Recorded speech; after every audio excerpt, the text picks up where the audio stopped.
VP Chwenga's wife responded to a fan who asked if Mary Chwenga is being allowed to see her children. She said, the person asking does not know what is really happening behind the scenes.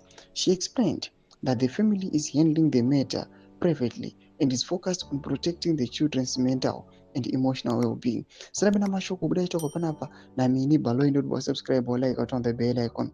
There's this follower wa mini baloi anoyam comment make achibvunza achiti muri kumboratidzawo Mary vana vake here? Zvazvakanakira vana vari kukura uye vachaenda kuna mai vavo. Uri mukadzi iwe mini baloi haufaniri kuita utsinye. So uda kutiudza senyika kuti you are the good person at heart, but murume wako waunofuka kumbezi rimwe naye ane utsinye kudaro. The good thing uri mukadziwo, and soon and very soon the babies will turn. Hakuna akavimba nemurume akazonyadziswa. Unhu nemaitiro emurume wako, the real him. Takazviona pana Mary, and it's so sad kuti that's the same man you fell for.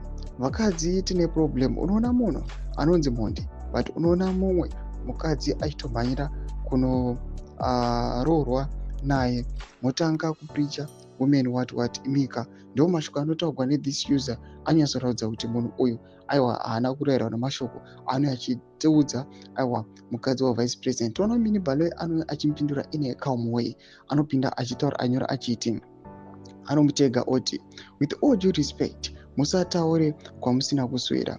Nyaya yevana haitaure pasocial media. You don't have facts whatsoever of what is being done behind the scenes to make sure their mental well-being is preserved. You are not the family spokesperson neither, so we don't report to you on the progress done. Saka uri kuda kuti ndisade vana vemurume wangu here? I love them. I spend time with them. And one thing for sure, I have never claimed to be their biological mom, and I will never do so. They know I am their stepmother, but they don't see me as such. They love me still. If they grow up and decide to go wherever they want to go, I will keep in touch with them. They love them still. By the way, where did I preach to you? I'm just sharing my beliefs and my understanding of the word family, and you don't have to have the same beliefs as me.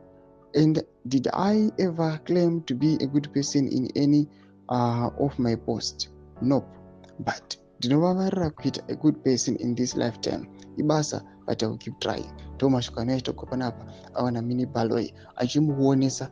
Ndinoona sekunge munhu uyu anyatso kupindurika. Noda kuti angairatidza kuti munhu ane matax, munhu anouya ari heated zvekutodaro. Imbopinda mucomment section medu mudzi mafunguro enyu matudi pamusoro peresponse yapiwa namini baloi. Pinda mucomment section medu, subscribe or like and turn on the bell icon.